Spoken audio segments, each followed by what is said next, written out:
ክፍል 5 የመጨረሻ ክፍል። እንዳሰብነው አልሆነም፣ እንዳለምነው አልተሳካም። በደጋሃቡርና በቀብሪ በያህ መካከል አራርሴ ከተባለች አነስተኛ መንደር አድረናል።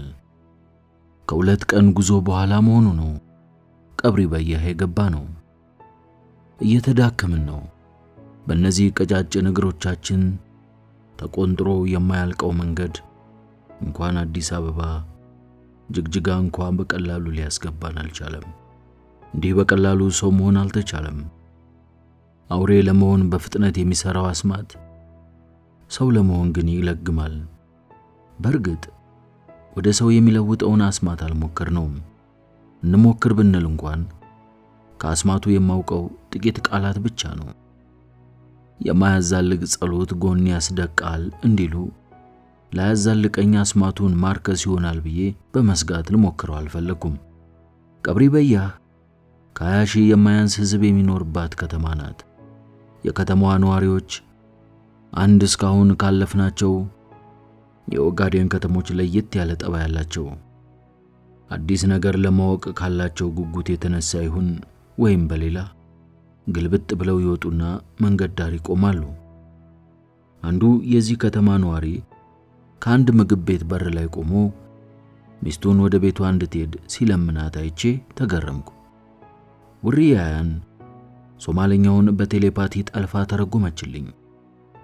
ይህን ከተማ ጥለን መሄድ አለብን ይላታል በምሬት። የሴቶቹም የወንዶቹም ጠባይ ተመሳሳይ የሆነበትን ይህንን ከተማ ጥለን ካልሄድን መቼም አንለወጥም። ሴቶቹ ብዙ ነገር ያምራቸዋል፣ ወንዶቹ ማበርን የቀራቸው። አቅም ያለው 3 ሚስት አግብቶ ሁሉንም እኩል ያስተዳድራል። ምን ነው አንተ ባንዲት በኔ ተማረርክሳ?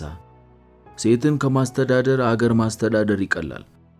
3 ትያለሽ እንዴ? ደግሞ አንቺን አንዲቷንም አልቻልኩሽ። አየሽ ወይን ድመት አለ እኔን ቁልቁል እየተመለከተ። ሴት ማለት ድመት ያየ ስጋ ማለት ናት። ያያት እንዳይጎትታት ማድረግ ደግሞ የጀግኖች ሥራ ነው። ቀና እንደ እዚህ ስቆም ጊዜ የ50 ሳንቲም ሥራ ሳይሰራ የብር ከ50 ምሳ ሽሮ ደረሳሉ። ሰውየው አገግሞት እጁን ይታጠብ ጀመር። እዚሁ ልብላ እንጂ እንግዲህ ነይ በይ እንግዲህ ታጠቢና እንብላ። እሺ እዚህ ጠብቀኝ መጣሁ አለችው እጇን ልትታጠብ እያጎነበሰች። መታጠቢያው ከውጪ ውሃ ተሞልቶ ደረጃው ላይ የተቀመጠ ቢጫ ጀሪካን ነው። ጎኑ በ12 ቁጥር ሚስማር ተበስቶ ራሱ ሚስማሩ ተወጥፎበታል። ለመታጠብ ሚስማሩ መንቀል፣ ለመዝጋት ደግሞ የሚስማሩ አናት ቀዳዳውን እስኪደፍነው ድረስ ጀሪካኑ ሆድ ውስጥ መግፋት። ሴትየዋ ታጥባ ከገባች በኋላ በማስታጠቢያው ጀሪካን በሁኔታው እየተገረምን ጉዟችንን ቀጠለን። ሰው በሆን ኖሮ ስቄም ባላበቃው። ከቀብሪ በያህ መውጫ ኬላ ላይ ሰዎች ተሰልፈው አየን። ኮሌራ ስለገባ ሰው በወታደር እየተገደደ መድኃኒት ይረጫል። ይህንን ካለፍን በኋላ ከመንገድ ወጣ ብሎ የሚታይ ነገር ተመለከትንና ወዳየነው ነገር አመራን። ያየነው ነገር አስገራሚ ቤት ነው። ቤቱ የተሰራው ከታንክ ነው። በኦጋዴን ጦርነት ወቅት በቦምብ ከጋዩ ታንኮች ውስጥ ሰው ይኖርበታል።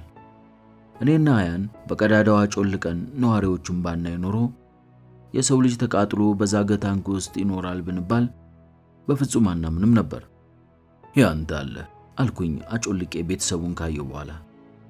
ከዚህ በላይ የኦጋዴንን ሰቆቃ የሚያሳይ ምን ነገር ይገኛል?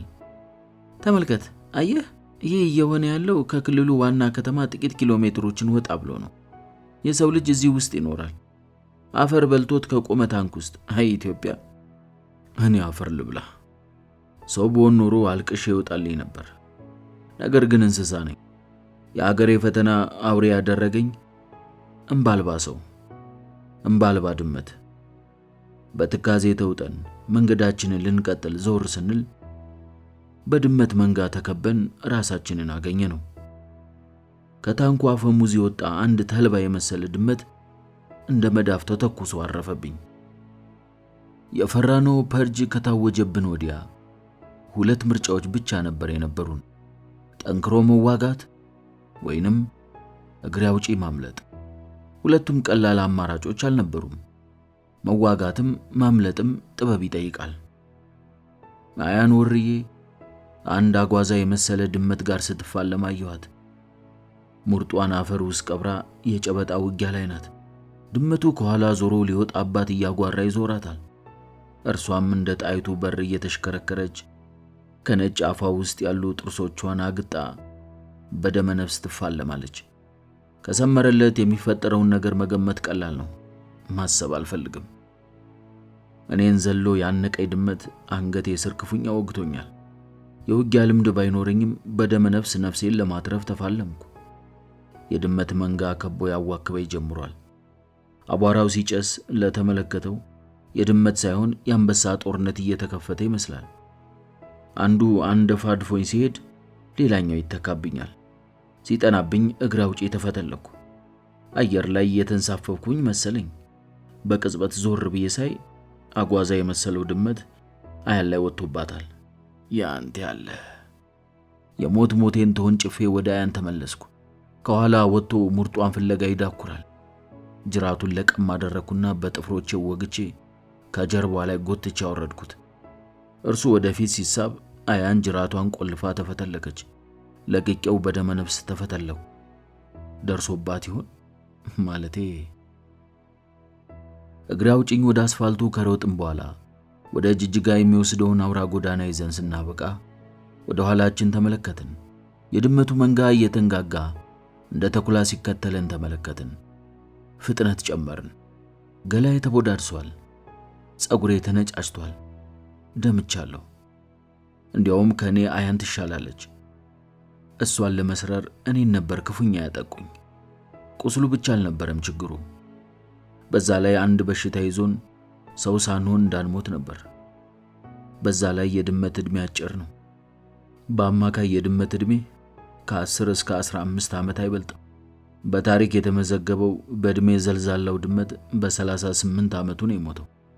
እንደርሱ አርጅቶ ለመሞት በኑሮ የተቀማጠለና ሐኪም የሚቀጠር ባለቤት ያስፈልገናል። እኛ ግን በበረሃ እየባዘንን ነው። በዛሬው ጦርነት በተላላፊ በሽታ አለመለከፋችን ያጠራጥረኛል። ይህንን የምናውቀው ስንሞት ብቻ ነው። በዛ ላይ ከሰው ወደ ድመት ስንለወጥ የገባንባቸው ድመቶች ዕድሜያቸው አይታወቅም። በዚህ ሁኔታ አዲስ አበባ መግባታችን ያጠራጥረኛል።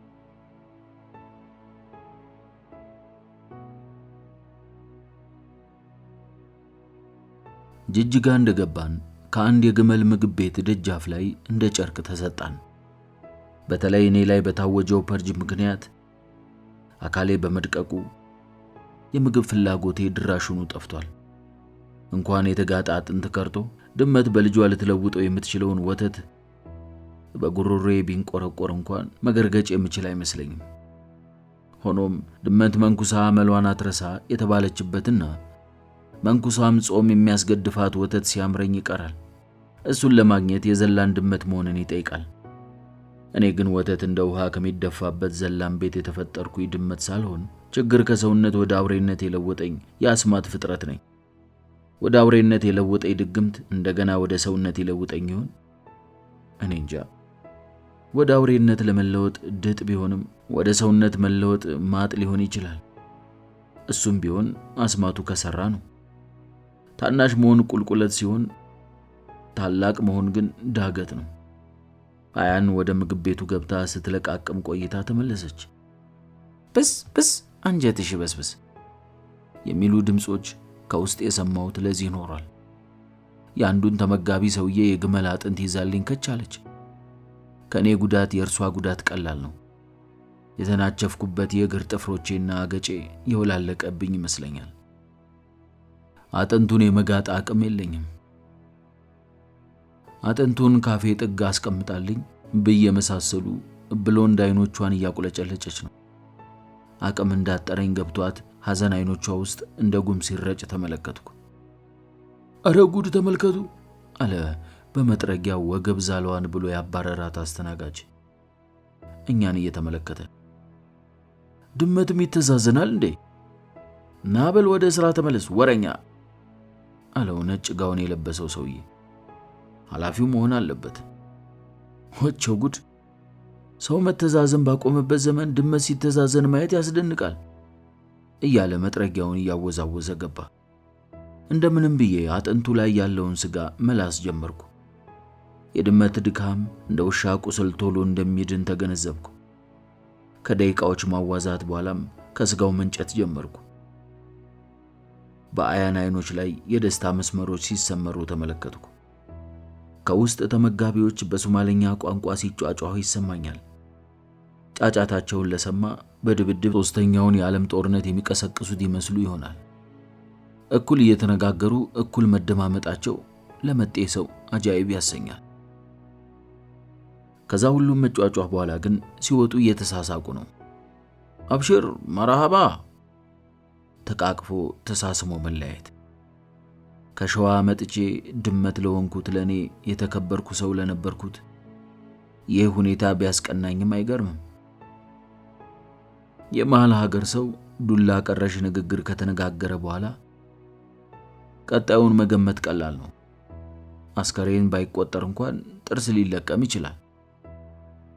ለነፍሳችን መያዣ እንደምንም ከተልቀመቀምን ከሰዓታት በኋላ ስለ ቀጣዩ ጉዟችን መነጋገር ጀመርን። ከዚህ በኋላ በፍጹም በእግር መጓዝ የለብንም አለች አያን በቴሌፓቲ። አንዱ ድመት ሊሰረኝ ይችላል። አልተሰረርሽም ማለት ነው? ፈጣሪ ሆይ ተመስገን። እንደ ጀንዲ ከተነጠፍኩበት መሬት በደስታ ኃይል ብድግ አልኩ። ያ ጎዛ የመሰለ ድመት ወጥቶብኝ ነበር፣ ግን ሙርጡ የብልቴን ጫፍ ነክቶት ከመመለሱ በቀር ወደ ውስጥ አልገባም። የዘር ፍሬው ነክቶሽ እንዳይሆን አይመስለኝም። አንድ ሐሳብ መጥቶልኛል አልኳት ጥቂት ካሰብኩ በኋላ። ምን አይነት ሐሳብ? ሰው ያለውኝ አንዲት ሴት ውሻ ነበረችኝ። በየጊዜው እየወለደች ቡችሎቿን መጣል ሲታክተኝና ከፈጣሪ እንዳያጣለኝ ስል ምን አደረኩ መሰለሽ?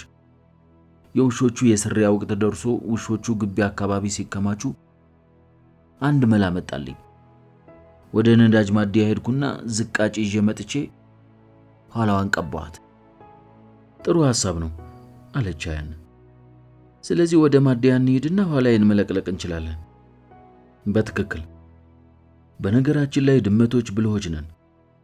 ቀደምት የሰው ልጅ ጠቢባን ስነ እጽዋትን ሳይቀር ያጠኑት የድመትን ብልሃት ተጠቅመው ነው። ለምሳሌ ድመት እባብ ከነደፋት ወደ ዱር ትሄድና ቅጠሏን የምትበላት ሕፃለች ይባላል። ይህንን የተመለከተ አንድ ጠቢብ በድብቅ ተከታትሎ ድመቷ እባብ ከነደፋት በኋላ የምትቀምሳትን ዕፅ ለሰው ልጅ መድኃኒት ቀምሞታል። በቴሌፓቲ እያወራን የነዳጅ ማደያ ፍለጋ ጅጅጋን አሰስናት። ካሸዋና ከውሃ ላስቲኮች በቀር ምንም ጠብታ ውሃ በሌለበት በቶጋ ወንዝ ላይ የተሰራውን ድልድይ አቋረጥ ነው። ጅጅጋ በጥንቱ ጊዜ ከሐረር እስከ ዘይላ በሚዘልቀው የንግድ መስመር የሲራራ ነጋዴዎች ማረፊያ ነበረች። በአሁኑ ጊዜ ደግሞ ሐረርና ሐርጌሳን የሚያገናኘው አውራ ጎዳና እምብርቷ ናት። በቶጎ ውጫሌ በኩል የሚገባው ኮንትሮባንድና ሸቀጥ ማራገፊያ በመሆኗ ከክልሉ ከተሞች ሁሉ ደምቃ ትታያለች። ይሁን እንጂ ፍተሻው አይጣል ነው።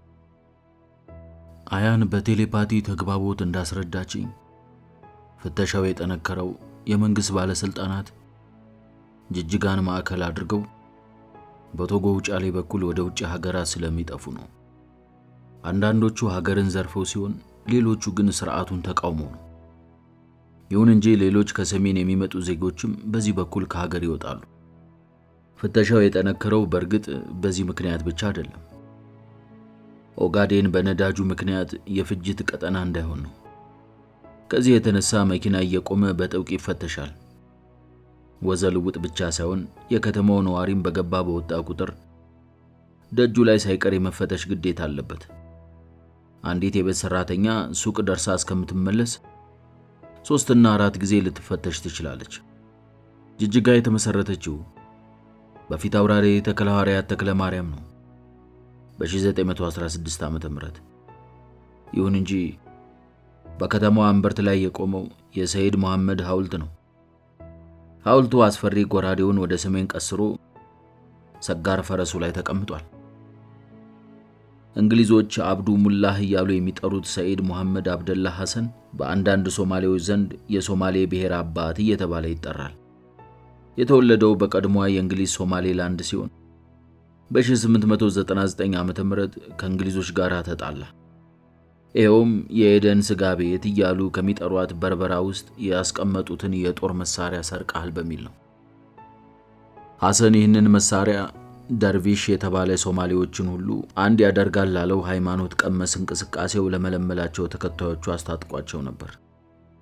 ይህንኑ ጥቂት መሳሪያ ይዞ ከኢትዮጵያ ማዕከላዊ መንግስት ጋር ሊገጥም ጅጅጋን ወረረ። ሰይድ መሐመድ በወቅቱ የኢትዮጵያ መሪ ከምኒልክ ጋር ብቻ አልነበረም የተጣለው፣ ከጣሊያንና እንቅስቃሴውን ካልደገፉት ሶማሌዎችም ጭምር ነው። ከሁሉም ተጣልቶ ኦጋዴን ውስጥ ሲኳትን የኖረው ሰይድ መሐመድ ለሽምግልና የተላኩ 32 ሰዎችን ሳይቀር በአንድ ጎራዴ ጎርዶ ካስቀረ በኋላ እንደ እብድ በመቆጠሩ ዓላማው አልተሳካለትም። የራሱ ታጣቂዎች ሳይቀር በተደጋጋሚ ጊዜ ተበትነውበታል። ተከታዮቹን እንደገና ይሰበስባቸው የነበረው በአስገራሚ ሁኔታ ቀስቃሽ በነበሩት ግጥሞቹ ነበር። እንግሊዞቹ እብዱ ሙላ ያሉት ለዚህ ሳይሆን አይቀርም፣ ከሁሉም በአንድ ጊዜ በመጣላቱ። በመጨረሻም እብዱ ሙላህ በእንግሊዞች አቆጣጠር በ1920 ዓ.ም በኢንፍሉዌንዛ በሽታ ኦጋዴን ውስጥ በ64 ዓመቱ ሞቷል። ይሁን እንጂ አስከሬኑ አልተገኘም። የክልሉ መንግስት በቅርቡ አስከሬኑን አግኝቼ ቀብሬያለሁ ቢልም የሰይድ መሐመድ አስከሬን ግን የት እንደደረሰ አልታወቀም።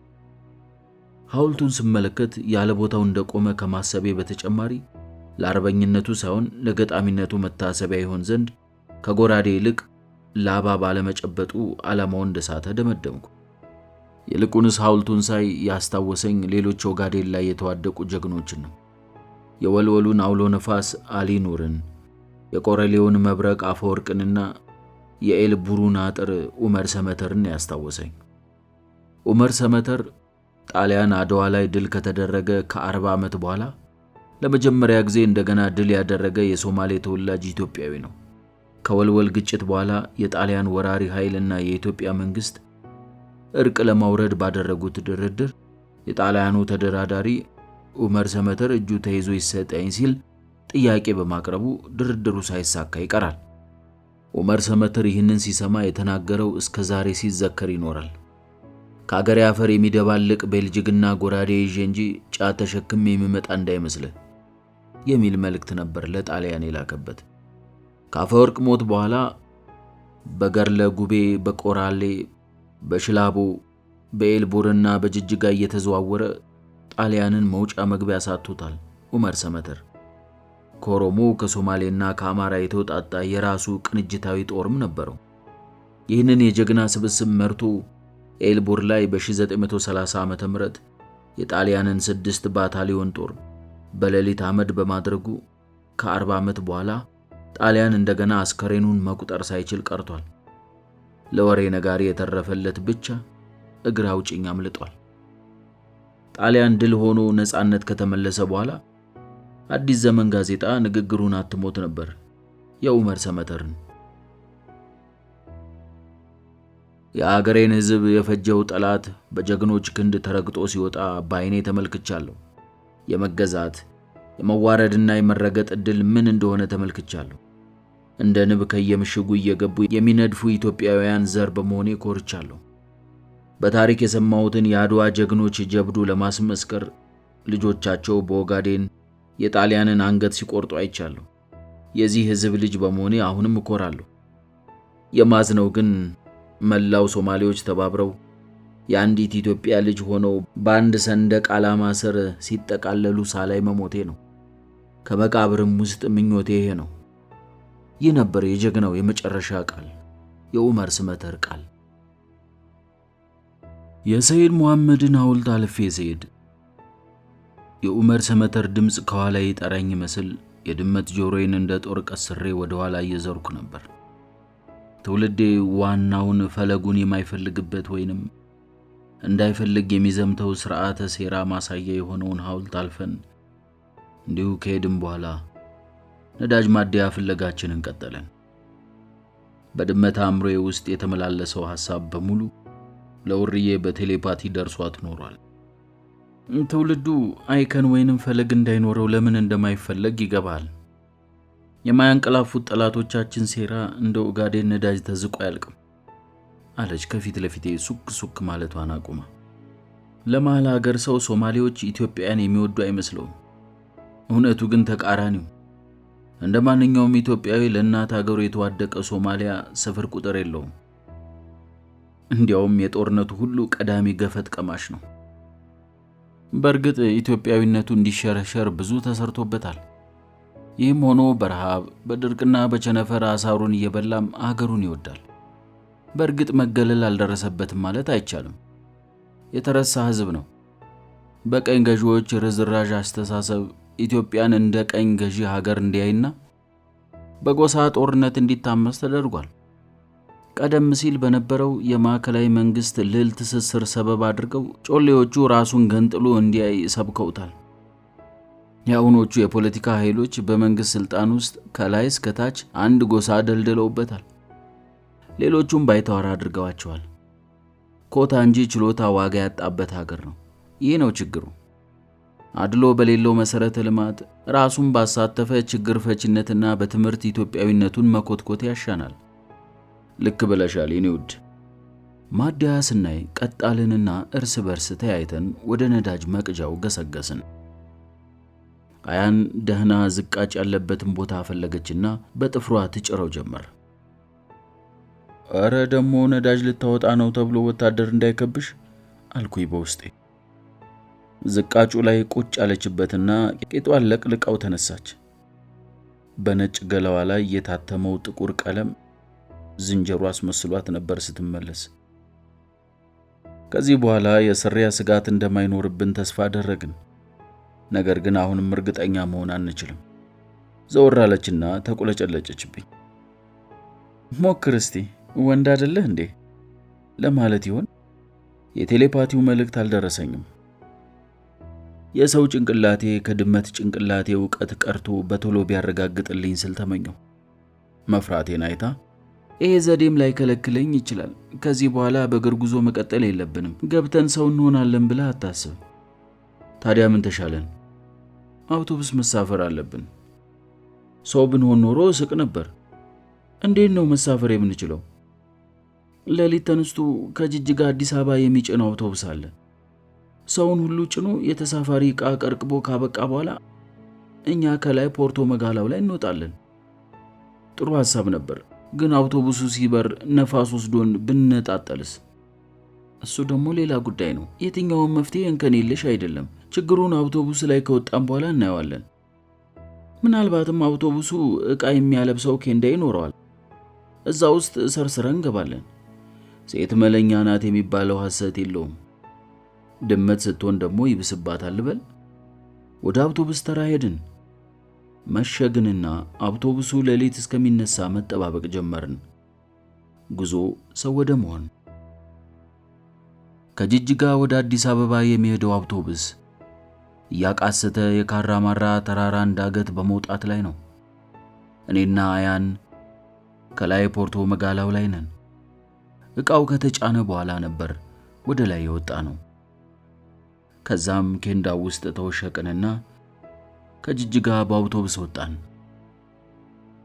ካራማራ ዳገት ላይ ሆነን ጅጅጋን ወደ ኋላ ዞረን ተመለከትናት። ሌሊቱ እየነጋላት ቢሆንም መብራቶቿ ገና አልጠፉም። ተሰሎንቄን መስላ ትንቦገቦጋለች። ትናንት ዴማሷ ነበርኩ። ወደ ምስራቅ አይኖቻችንን አዞርን። በካራማራ ተራራ አናት ላይ ጉም ይንጎማለላል። ጥቅጥቅ ደመና ለመጀመሪያ ጊዜ ስመለከት የኦጋዴን የሰቆቃ ጉዟችን ላይ እዚህ ላይ ያካተመ ይመስላል። ካራማራ በኦጋዴን ጦርነት ወቅት ኢትዮጵያን መክቶ ከጠላት ያዳነ ባለውለታ ተራራ ነው። በአናቱ ላይ ጉም ሳይሆን ታሪክ ይንጎማለልበታል። የሶማሊያ ወራሪ ጦር እዚህ ድረስ ተስቦ ከመጣ በኋላ ነበር በኢትዮጵያ የቁርጥ ቀን ልጆች ካራማራ ስር አፈር ድሜ በልቶ የተመለሰው። የመግደያ ቀጠና ውስጥ መግባቱን አላወቅንም ነበር። ኢትዮጵያውያንን ተራራ ላይ ማሸነፍ እንደማይቻል ለማሳየት የተላከም ይመስላል። በኦጋዴን ለጥ ያለ በረሃ ውስጥ ሲጋልብ የነበረው የሶማሊያ ጦር ካራማራ ላይ ቀጥ አለ። የኢትዮጵያ ጦር ከጎዴ ለቆ ከወጣ በኋላ በተለያዩ የሽምቅ ተዋጊ ጦሮች እየተመታ ካራማራን በማለፍ ቆሬ ላይ ነበር የማጥቃት ውጊያውን የጀመረው። የካራማራን ዳገት አውቶቡሱ እየወጣ ሳለ ነበር የጥላሁንን ገሰሰን ቀስቃሽ ዘፈን ያስታወስኩት። ወደፊት በሉለት ይለይለት፣ ወደፊት በሉለት ይለይለት፣ የጀግና ሰው ክብሩ ዳር ድንበሩ፣ የጠላትን አገጭ በሰደፍ ለማውለቅ ቢያስፈልግ በሳንጃ ልቡን ለመሰንጠቅ፣ ወደፊት በሉለት ይለይለት፣ ወደፊት በሉለት ይለይለት። የምን ጠላ ጠላ የምን ጠጅ ጠጅ፣ ጠላትን መጨረስ ቡና አርጎ ነው እንጂ፣ ወደፊት በሉለት ይለይለት። ይህንን ቀስቃሽ ዘፈን ሰራዊቱ በራዲዮ በቀጥታ እንዲሰማ ተደረገ። ከዚያም ወደፊት ተባለ። የማጥቃት ትዕዛዝ በዘፈን የተላለፈለት የመጀመሪያው ሰራዊት የኢትዮጵያ ሰራዊት ሳይሆን አይቀርም። ከዚህ በኋላ ከቆሬ እስከ ካራማራ ያለው ሸለቆና ሸጥ ጥይት እንደ ቆሎ ተዘራበት፣ አስከሬን ተደራረበበት፣ ከባድ መሳሪያዎች አጋሱበት፣ ታንኮች አሽካኩበት፣ መድፎች ሳተፉበት፣ ሞርታሮች አጓሩበት፣ የስቴርላ ሚሳኤሎችና የዙ 23 መትረየሶች የካራማራን ሰማይ ያረሱት፣ የመትረየስ ጥይት የሚያዘንቡ ሄሊኮፕተሮች ተንደቀደቁበት።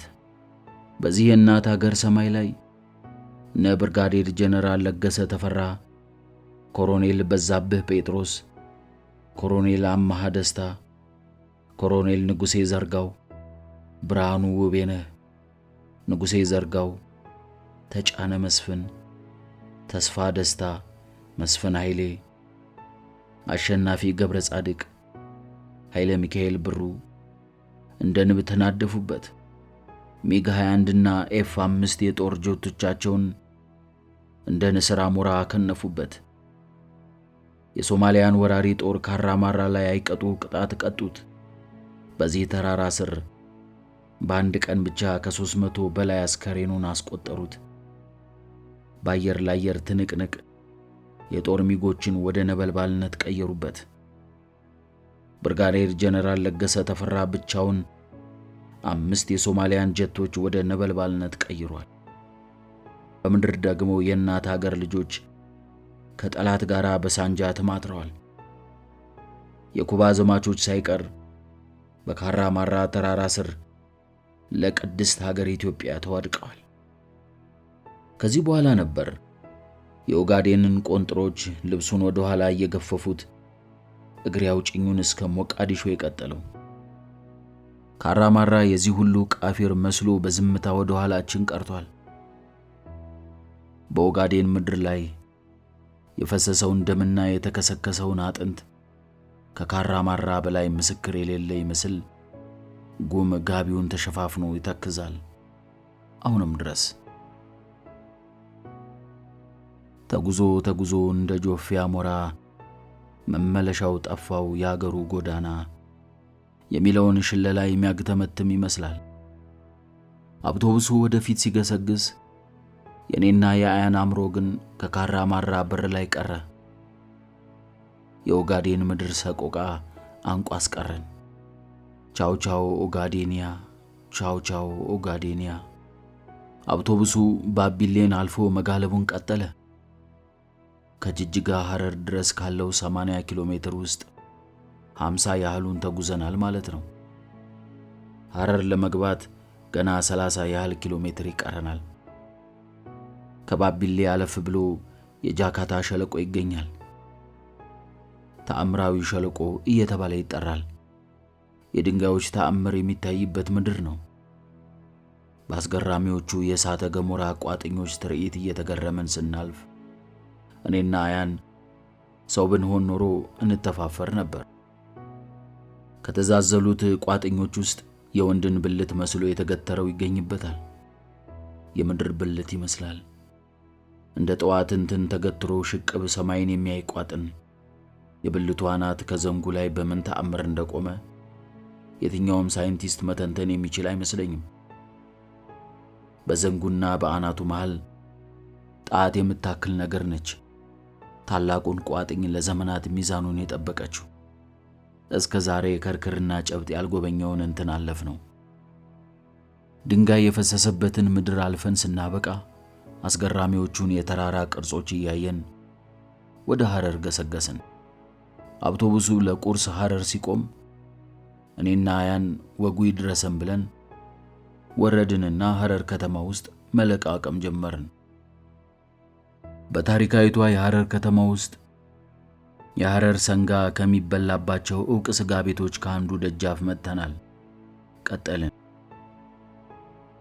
አንዱ ቁርጥ የሚበላ ሰውዬ እየመተረ ሲጥልልን ሰው ያለው ተከብሬ የጎበኘሁት ሐረር ድመት ሆኜም ፍቅሯን ባለመከልከሏ በድመት ልቤ መረኳት። ሰው ያለው የጀጎል ግንብንና የውቁ ባለቅኔ አርተር ራምቦ መኖሪያ የነበረውን ቤታቸውን መጎብኘቴን አስታውሳለሁ። በሐረር ፍቅር ተነድፌ ወደ አዲስ አበባ መመለስ ስላቃተኝ ራስ ሆቴል ውስጥ ለበርካታ ቀናት ተቀምጫለሁ። በሆቴሉ ግድግዳ ላይ በሚገኙት የአለ ፈለገ ሰላም ስዕሎች ፍቅራቸው ይዞኝ በፍቅራቸው ተይዤም እንደነበር አስታውሳለሁ።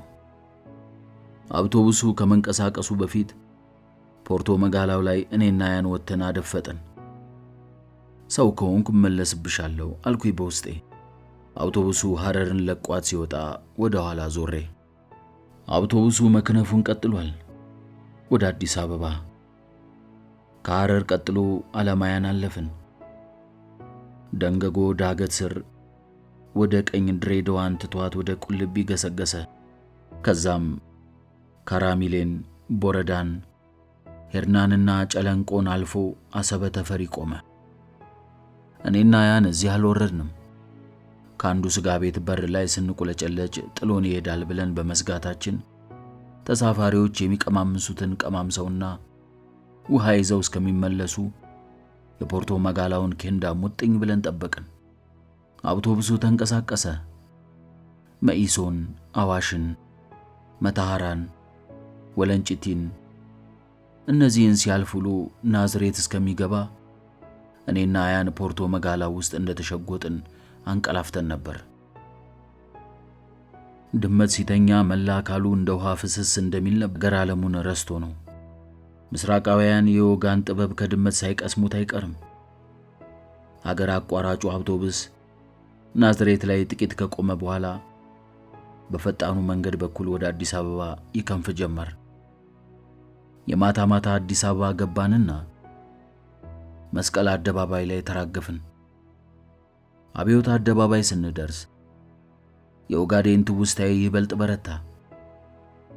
ሰኔ 18 ቀን 1969 ዓመተ ምህረት በዚህ አደባባይ የነበረውን ሰልፍ ልጆኜ ተመልክቼዋለሁ። ህዝባዊ ሰራዊቱ እያዜመ የነበረው ቀስቃሽ ዘማሬ አሁንም በጆሮዬ የተንቆረቆረ ይመስለኛል። ይህ ነው ምኞቴ እኔ በሕይወቴ ከራሴ በፊት ለኢትዮጵያ እናቴ። ይህ ነው ምኞቴ እኔ በሕይወቴ ከራሴ በፊት ለኢትዮጵያ እናቴ። በብዙ ሺዎች የሚቆጠረውና ኢትዮጵያ ራሷን ለመከላከል ቀርቶ አፍሪካን መውረር የሚችል ሰራዊት ገንብታለች ተብላ የታማችበት ህዝባዊ ሰራዊት ሰልፍ በድመት አይኔ ላይ ድቅን ብሎ አብዮት አደባባይ ላይ ጥቂት ከቆምኩ በኋላ አያንን አስከትዬ ወደ ቤቴ ከነፍኩ። ልቤ መምታት ጀመረ። አስማቱ ባይሰራስ? እንደገና ሰው መሆን ባንችልስ?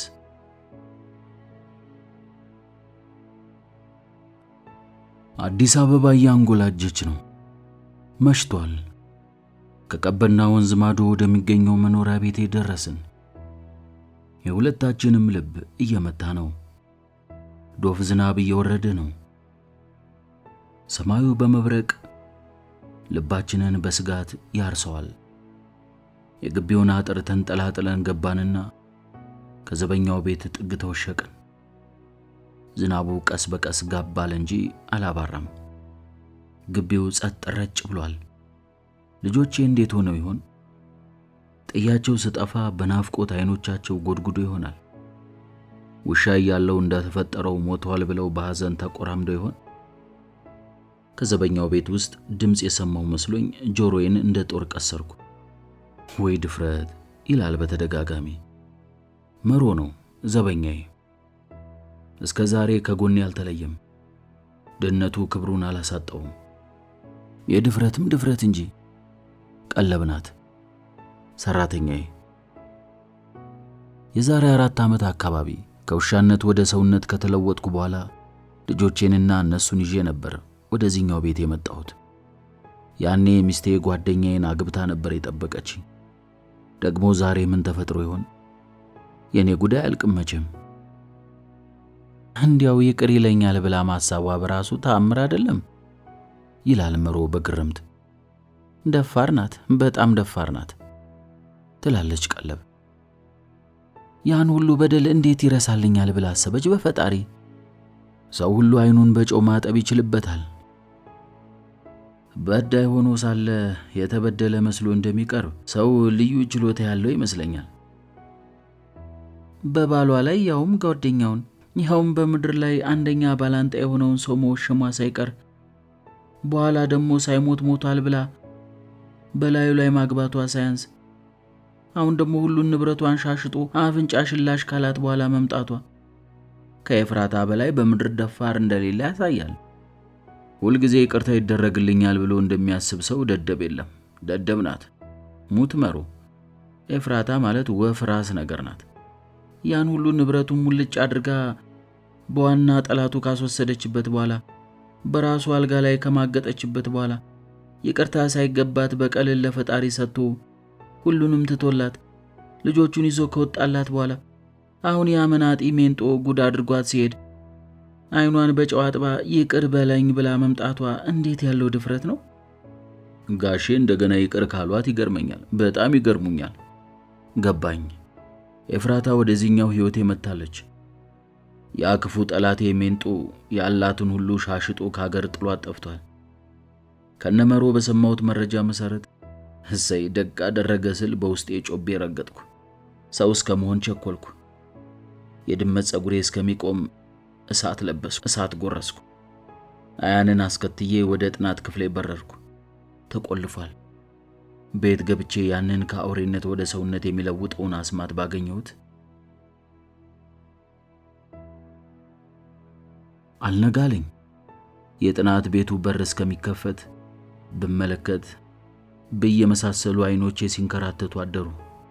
አንዴ ሰማዩን፣ አንዴ ምድሩን፣ ሌላ ጊዜ ደግሞ በርበሩን ስመለከት አደርኩና አይነጋም የለም ነጋለኝ። አዲስ አበባ እንደለመድናት መንጫጫት ጀመረች። ከሩቅ ካለ ቤተክርስቲያን መዝሙር ይሰማኛል። አለፍኩ ስንቱን ማዕበሉን፣ አለፍኩ ስንቱን ማዕበሉን። ከመስጂድ ደግሞ አዛን፣ አላሁ አክበር። ውሾች ማላዘን ጀመሩ። የታክሲ ወያላዎች ተሳፋሪን መጥራት ጀመሩ። ስጋ ቤቶች ቢላ ማፋጨት ጀመሩ። ሕይወት እንደገና። ከዋናው ቤት አንዲት ሴት ስትወጣ ተመለከትኩ። ኤፍራታ ናት። ከስት ጊዜ በኋላ አየኋት። ሐምራዊ የሌሊት ልብስ ለብሳለች። በአጥንቷ መቆሟን ያየሁት የጥናት ቤቱን ለመክፈት በአጠገቤ ስታልፍ ነበር። የሆነ ነገር ታንጎራጉራለች። ምን እንደሆነ ግን አይሰማኝም። የጥናት ቤቱን ከከፈተችው በኋላ የሆነ ዕቃ አንጠልጥላ አሁንም እንጉርጉሯን እንደቀጠለች ተመለሰች። በንጋቱ ብርሃን ፊቷን ተመለከትኩት። መንፈሷ ተሰብሯል። ያ እንኮይ መስል የነበረ ጉንጯ ከክሳቷ የተነሳ እንደ ባብሌ ቋጥኝ ገርጥቷል። ለኔ የወረወረችው የክህደት ጦር ተመልሶ እንደወጋት በግልጽ ይታወቅባታል። ወደ ዋናው ቪላ ስትገባ ኋላዋን ተመለከትኩት። ያሞንዳላ የነበረ ዳሌዋ ሟሾ እንደ ጣፊያ አጥንቷ ላይ ተለጥፏል። በአንድ በኩል ሐዘን፣ በሌላ በኩል በቀል ሰንጎ ያዘኝ። ምን ልትሰራ መጣች? ለምን አትተወኝም? ለምን የራሴን ሕይወት እንድኖር አትተወኝም? አንዳንድ ሰዎች የማንማርባቸው ስህተቶቻችን ናቸው። እስከ ዕለተ ሞታቸው እንደ ጅራት የሚከተሉን ጭራዎች፣ የድመት ጸጉሬ ቆመ። ወደ ተከፈተው በር እንደ ጥይት ተተኮስኩ። አያንም ተከተለችኝ። በቀጥታ የገሰገስኩት የአስማት ጥቅሎችን ወደ ማስቀመጥበት ሳጥን ነበር። ተከፍቷል። በድንጋጤ ደርቄ ቆምኩ። የአስማት ጥቅሎችን አውጥታ ጥላቸው ይሆን? ዘልዬ ሳጥኑ ውስጥ ገባሁ። የአስማት ጥቅሎች የሚገኙበትን ሳጥን በደመ ነፍስ ሳተረማምሰው ቆየሁ። ሳጥኑን ለምን ከፈተችው? ምናልባት የተፈረመበት ቼክ ፍለጋ ይሆናል። እርሷ ከኔ ገንዘብ እንጂ ሌላ ምን ፈልጋ ታውቃለች? ያ የድሮ አመሏ በድግምትም በጠበልም ይለቃት አይመስለኝም። የአሜንጦ ጥሪት ገንዘቧን በልቷታል። እርቃኗን በአጥሞ አስቀርጧታል። ከዛ እንኳ ለመማሯ ይገርማል። የክህደትን ጽዋ ተጎንጭታ እንኳ ከክፉ ተግባሩ አልታቀበችም። ክህደትን የመጋት እንጂ የማጣጣም አቅም ባይኖራትም ያ ከሃዲ ስለ ከዳት ደስ ብሎኛል። ከሃዲዎቹ በሰፈሩት ቁና ሲሰፈሩ ከማየት የበለጠ ለተከዳ ሰው ካሳ ያለ አይመስለኝም። በእርግጥ ኤፍራታ ከሳጥኑ መክሊት እንጂ ዕውቀት አለመፈለጓ ጠቅሞኛል። ጥቅሎቹን አተረማምሳ ስታበቃ የፈለገችውን ስታጣ ሳትቆልፈው ሄዳለች። ለእርሷ እነዚህ ጥቅሎች ተራ መጥቁሎች ናቸው።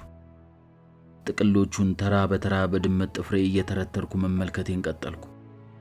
አያን በነጭ ቅንድቧ ጉድጓድ ስር የተቀበሩ አይኖቿን በልጥጣ ትመለከተኛለች።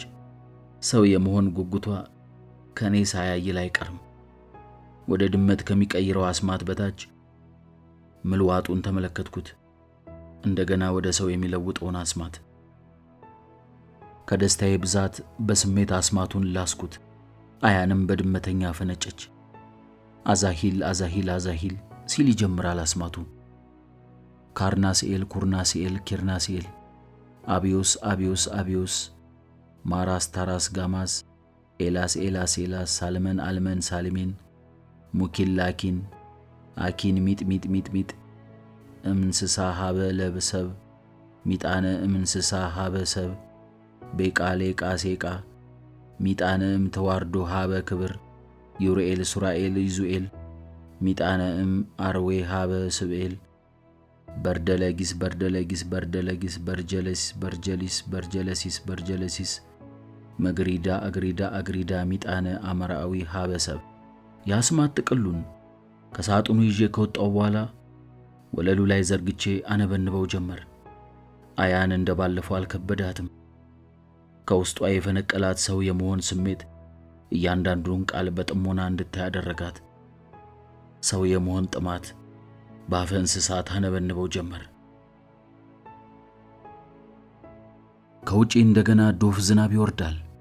የመብረቁ ብልጭታ በመስኮት በኩል ሲገባ ነበልባል የሚለቅብን ይመስላል። አስማቱን በደጋገምነው ቁጥር ነጎድጓዱ እያየለ መጣ። ምድሩ በነጎድጓዱ ሲርገበገብ፣ ሰማዩ በመብረቅ ሲናጥ፣ እኔና አያን ሰው የመሆን ምጣችን ቀጠለ። ምጣችን ጠና። ሰው የመሆን ምጥ። አያን አስማቱን እያጠናች ሳለ ትውልዴ በሙሉ ይህንን አስማት ቢያውቀው ስል ተመኘው። ሰው የሚያደርገውን አስማት፣ በውስጡ የሸሸገውን አውሬነት የሚያስወጣለትን አስማት፣ የሰው መልክ የነሳውን የተሸፈነ አውሬነት የሚነቅልለትን አስማት፣ ሰውነቱን ያረከሰውን አውሬነት ያቃባውን መንፈስ እርቃን የሚያወጣለትን አስማት። ባስቴት ድመት ራስ ሴት ወይ ድመትነቷን ወይ ሴትነቷን የሚያረጋግጥላትን አስማት። ሰቦዳት ወይ ሰውነቱን ወይ እባብነቱን እንዲነጥል የሚያደርገውን አስማት። ትውልዴ ቢያውቀው ምን አለበት? ሰባኪው እንዲህ ብሎ ቢሰብክስ? ባስቴት ሆይ ጭንቅላትሽን የሞላውን አውሬነትሽን ተይ። ሰቦዳት ሆይ ግማሽ አውሬነትህን ጣል። ሰው ሁን። አውሬው ሆይ ትውልዴን ጥለህ ውጣ። የታፈረውን የተከበረውን ኢትዮጵያዊ ሰው ወደ አውሬነት የቀየርክ መንፈስ ውጣ። በሥላሴ ስም ውጣ። በጌታ ስም ውጣ። ስላላህ ብለህ ውጣ።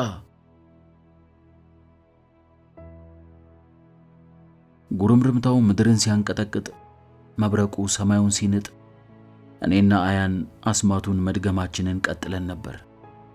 ጼናዌ አርዌ አኬስ፣ ጵራቅሊስ ቴርናስ ኤክናስ፣ ሚጥ እምርአዊ ሀበሰብ፣ ሚጥ ምግባረ እንስሳ ሀበ ምግባረ ሰብ። በዚህ ቅጽበት የጥናት ክፍሉን የሚያርበደብድ ንውጽ ውጽታ ተፈጠረ። መብረቅ የወደቀ ይመስል አካባቢው ድብልቅልቅ ወጣ። ወጀቡ ጣሪያውን ሊነቅለው ደረሰ። የአስማት ጥቅሉ ወደ ላይ ተንሳፈፈ። ሁለታችንንም የማናውቀው ኃይል አየር ላይ አንሳፎ ከመጽሐፍ መደርደሪያው ጋር አጋጨ። የማስታውሰው በአያሌ መጽሐፍት የተሞላው መደርደሪያ ወድቆ ወለሉ በመጽሐፍት ሲሞላ ነው። ከዚህ በኋላ የሆነውን ሁሉ አላስታውስም።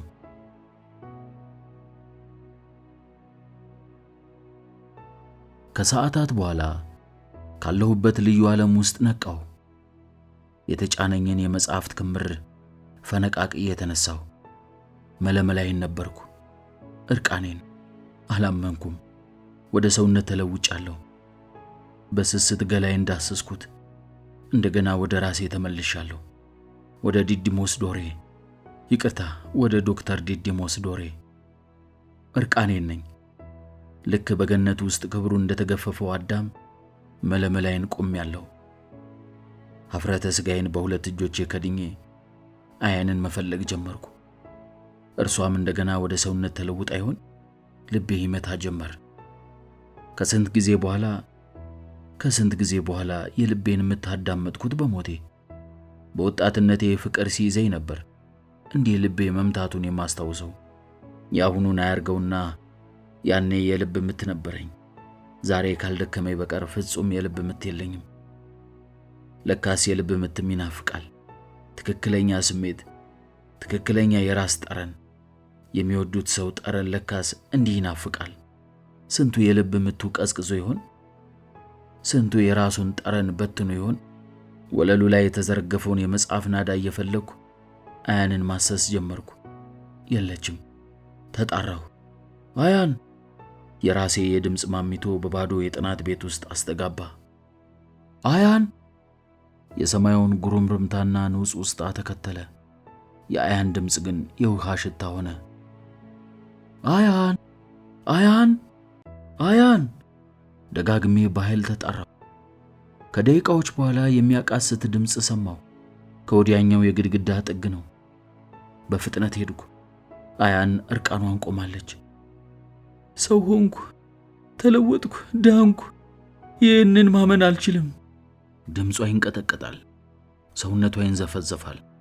አቀፍኳት። ትኩስ እንባዋ በደረቴ ላይ ሲንፎለፎል ይታወቀኛል። አሁንም ድረስ አንገቴ ላይ ሊያርፍ የነበረው ፋስ እየታየኝ ነው። በሕይወት አለሁ? እርግጠኛ ነህ? አዎ አለሽ፣ በሕይወት አለሽ አያን ውዴ። እርግጠኛ ነህ? አዎ እርግጠኛ ነኝ። ከፈለግሽ ራስሽን በመስታወት ታየዋለሽ። መስታወት የት አለ? ቆይ ልብስ ላምጣልሽ። ወጥቼ ወደ ዘበኛው ቤት ሮጥኩ።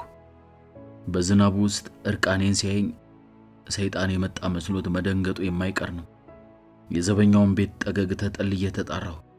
መሮ መሮ መሮ! ማን ነው? አቤት! አለ መሮ ፈክሮ ከተነሳ በኋላ። እኔ ነኝ መሮ፣ ዲዲሞስ ነኝ። በስመ አብ ወወልድ ወመንፈስ ቅዱስ። መሮ በሩን ከመክፈቱ በፊት ሰይጣን የጠራው መስሎት ጸሎት አደረገ። እውነት ከሆነ ደግመ ተናገር። እውነት ነው መሮ፣ እኔ ዶክተር ዲዲሞስ ዶሬ ነኝ። ጥቂት አዳመጠኝና በስመ አብ በል፣ በስመ አብ በል አለ። በስመ አብ ወወልድ ወመንፈስ ቅዱስ አሐዱ አምላክ አሜን። ያዘዘኝን ፈጸምኩለት። መሮ በዝግታ በሩን ከፈተና እያማተበ ታዛውን ግራና ቀኝ ተመለከተ። መሮ እንዴት ነህ?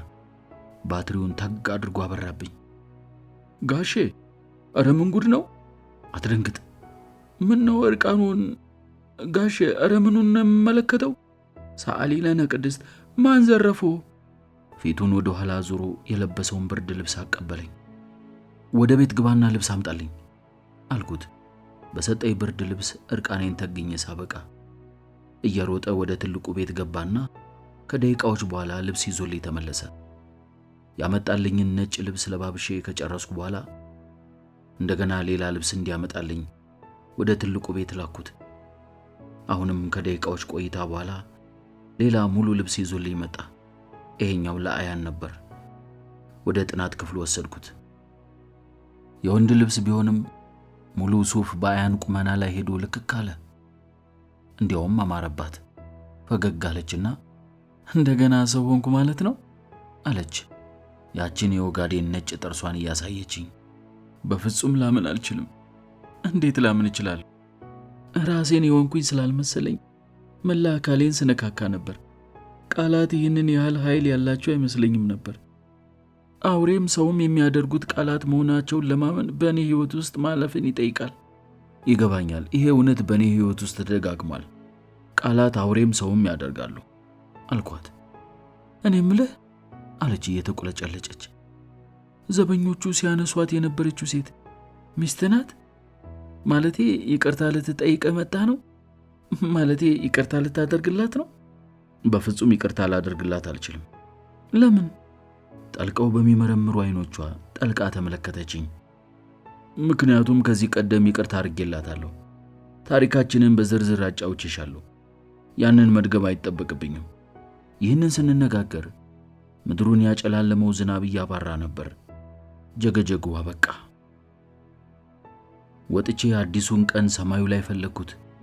ወገግ ብሏል፣ ፈገግ ብሏል። ከኋላዬ እጅ ሲነካኝ ተሰማኝ። ዞርኩ። በእንባ ከተሞሉ አይኖቿ ጋር ተገጣጠምኩ። ይቅር በለኝ። ይህንን ስል እያፈርኩ ነው። ይህንን ስል በጸጸት ውስጥ እየታመሰ ነው። ለአንተ የማይገባውን ሁሉ አድርጌብሃለሁ። ጠላትህን አግብቼብሃለሁ። ኤፍራታ ናት። ተንበረከከች። አያን ከጥናት ክፍሉ ስትወጣ ተመለከትኳት። ነጭ ሱፍ ለብሳ ሳቢሳ መስላለች። ሱፍ ሴት ላይ እንዲህ ያምራል እንዴ? የለበሰችው ነጭ ልብስ ንጽህናዋን ለማሳየት ቃፊር የቆመ ይመስል መልአክ አስመስሏታል። የኤፍራታ ቀንድ ግንባሯ ላይ ሲቆም ተመለከትኩ። እቺ ደግሞ ማናት? ከተንበረከከችበት ፈጥና ተነሳች። ማንስ ብትሆን? በለሆሳ አስመለስኩላት። ይሄ አንቺን አይመለከትም። አይደረግም። ተደርጓል። ላገባት ነው። ሰርጋችን በቅርቡ ይደረጋል። ከፈለግሽ መገኘት ትችያለሽ። ተጠርተሻል። አያን ፈገግ አለች። ኤፍራታ እሳት ለበሰች። አንቃታለሁ። የባሌን ልብስ አውልቂ አንቺ ስድ። ከፈታሽኝ 4 ዓመታት ተቆጥረዋል አይደለም እንዴ? እንግዲያውስ በትዳር ላይ ትዳር በመመስረትሽ ወንጀለኛ ነሽ። አይደለሁም። ሞተህ ነበር። መቼ ቀበርሽኝና ነው? ባልቀብረህም ሞተህ ነበር። አልሞትኩም። ሞተሽ የነበርሽው አንቺ ነሽ። በምድር ላይ የሚጠላኝንና በሀብቴ ብቻ ምራቁን ሲውጥ የኖረውን ጓደኛዬን አግብተሽ ነበር የጠበቅሽኝ። ይሄ ሀገር የሚያውቀው ሀቅ ነው። የእኔ ስህተት በስህተት አንቺን አለመግደሌ ብቻ ነው። ይሄ ደግሞ ከመግደል የበለጠ በቀል ነው። ይገባሻል አይደል? ስለዚህ የሞትሽው አንቺ እንጂ እኔ አይደለሁም።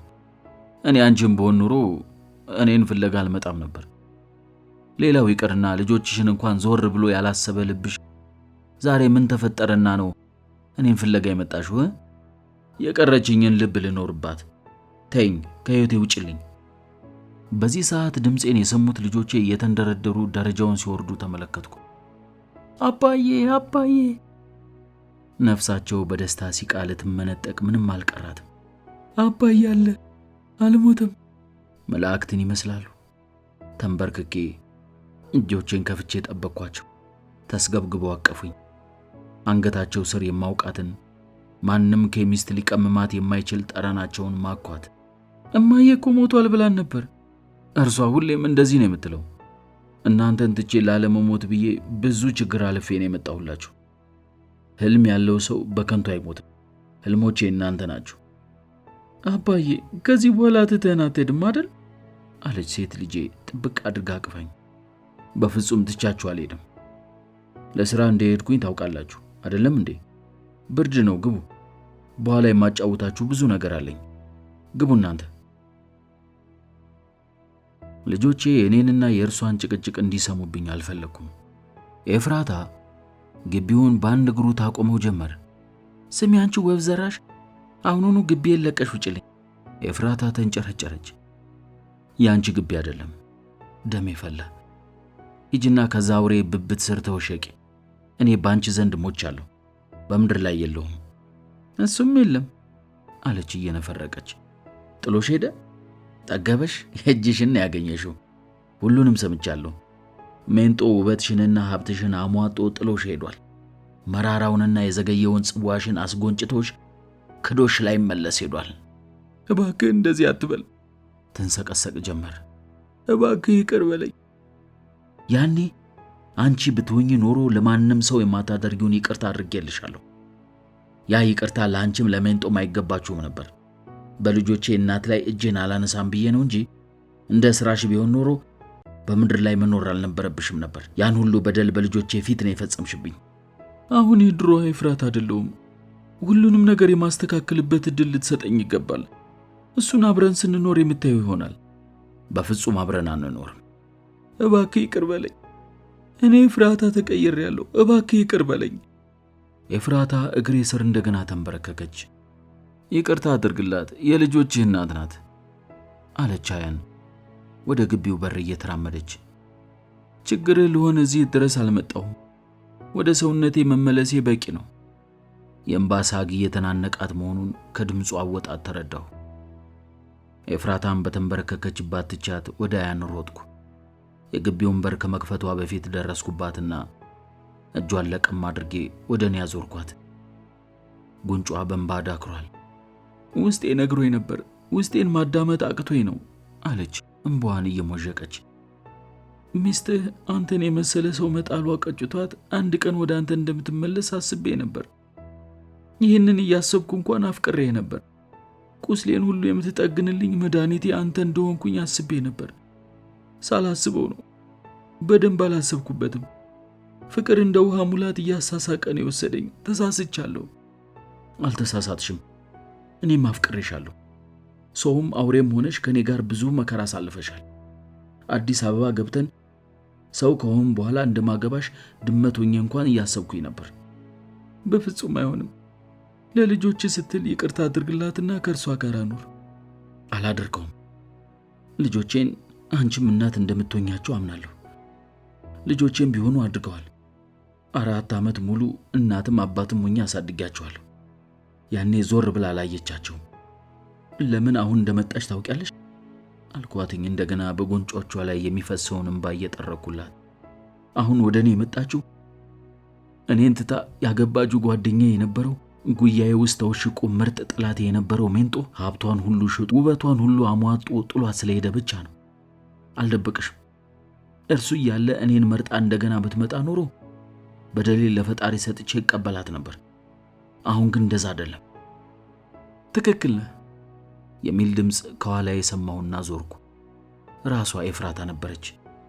የሆነ ብልቃጥ ነገር በቀኝ እጇ ይዛለች።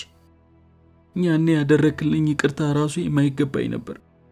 አሁን የምፈልገው ድምጿ ተንቀጠቀጠ። አሁን የምፈልገው ፍጹም ይቅርታ እንድታደርግልኝ ብቻ ነው።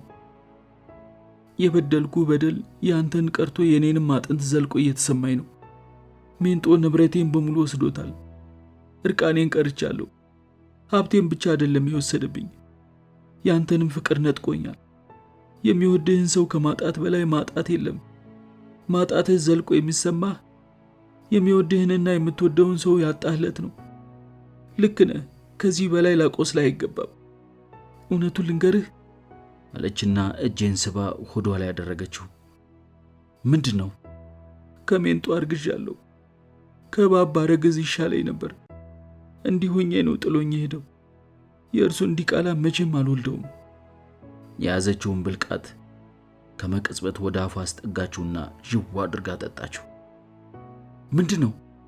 ሳላስበው ጮህኩ። ልጆቼም እንደገና እየተሯሯጡ መጡ።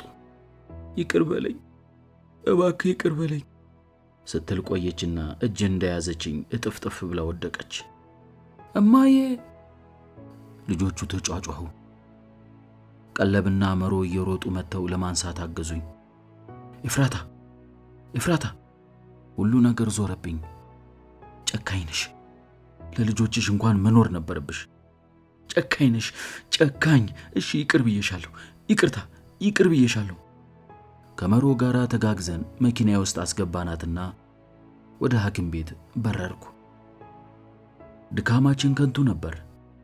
ሐኪሙ ሕይወቷ ማለፉን የነገረን በጥቂት ደቂቃዎች ውስጥ ነበር። አምርሬ ያለቀስኩ። በቀብሯ ሰዓት ሳይቀር ለያዥ ለገናሽ አስቸገርኩ። የኤፍራታ የሕይወት መቅኖ ከንቱ መሆኑ ብቻ አልነበረም ያስለቀሰኝ። ምንም ቢሆን የልጆቼ እናት ናት። የልጆቼን እንባም መቋቋም አልቻልኩም። በደሏ ሁሉ እንደርሷ በድን ሆኗል፣ ሞቷል። በኤፍራታ ቀብር ላይ አያን ሳትቀር አምርራ ስታለቅስ አይቻታለሁ። ታሪካችንን የሚያውቀው ሰው ሁሉ ቀብሯ ላይ ያላለቀሰ አልነበረም። አያን የኤፍራታንን 80 እስከምናወጣ ድረስ እያጽናናችኝ አብራኝ ከረመች። ልጆቼ አልጠሏትም፣ እንዲያውም ቀስ በቀስ ወደዋታል። ትምህርት ቤት የማመላለሱ ስራም የእርሷው ነበር። ከኤፍራታ 81 ሳምንት በኋላ በአንዲት ብሩህ ጠዋት ፀሐይ የሞኩኝ ስቆዝም ወደ ኦጋዴን መሄዴ ነው የሚል ድምፅ ከጀርባዬ ሰማሁ። ዞርኩ። አያን ሻንጣዋን ሸክፋ ለመሄድ ተነስታ ነበር። አፌ ደረቀ። ምን? ተሸናፊ መሆን አልፈልግም። አንተ የተጽናና ይመስለኛል። እዛ ግን ብዙ ጽናት የሚጠይቅ ስራ አለብኝ። የአቅሜን ያህል ያንን አካባቢ ለመለወጥ እታገላለሁ። አይሆንም። ተከተልኳት። ቀብሬ ኦጋዴን ውስጥ ይሆናል። የዚያ ህዝብ ህይወት መለወጥ አለበት። በዛ በረሃ ውስጥ አንዲት ጠብታ እንኳን መሆን አለብኝ። አያን እጇን ያስኳት። እኔም ካንቺ አልለይም። ቀጣዩ ህይወቴ ስለ ኦጋዴን ማጥናትና ማስተማር ነው። የዛን አካባቢ ሰቆቃ ለዓለም ማሳወቅ ነው። አብረን ሄደንም ትምህርት ቤት እናቋቁማለን። ታላቁ የለውጥ መሳሪያ ትምህርት ነው። የቻልነውን ያህል ለለውጡ እንታገላለን። ከዛ በፊት ግን ወደ ቤት ሮጬ የገባውና አስቀድሜ ያዘጋጅችላት የነበረውን ስጦታ ይዤ ተመለስኩ። ልጆቼንም አንድ ሚስጥር ነግሬ ይዣቸው መጥቻለሁ። በነገርኳቸው መሰረት በግራና በቀኙ አቆሙ። ከአልማዝ የተሰራውንና ፈርጡ የሚንቦገቦገውን ቀለበት በጣቷ ላይ ሳስገባ እንባዋን መቋቋም አቅቷት ነበር። እነዚህን ከኦጋዴን ድመቶች የተረፉ ልጆቼንም ተረከቢ፣ ሰጥቼሻለሁ። ሁለቱም ተጠመጠሙባት፣ እንባዋን አበሱላት። በደስታ ሲቃ ተውጣ አቀፈች። ከልጆቼ ጋር አቀፍናት። የኦጋዴን ድመቶች የተሰኘው ትረካችን በዚህ ተጠናቋል። አብራችሁኝ ስለነበራችሁ ከልብ አመሰግናለሁ።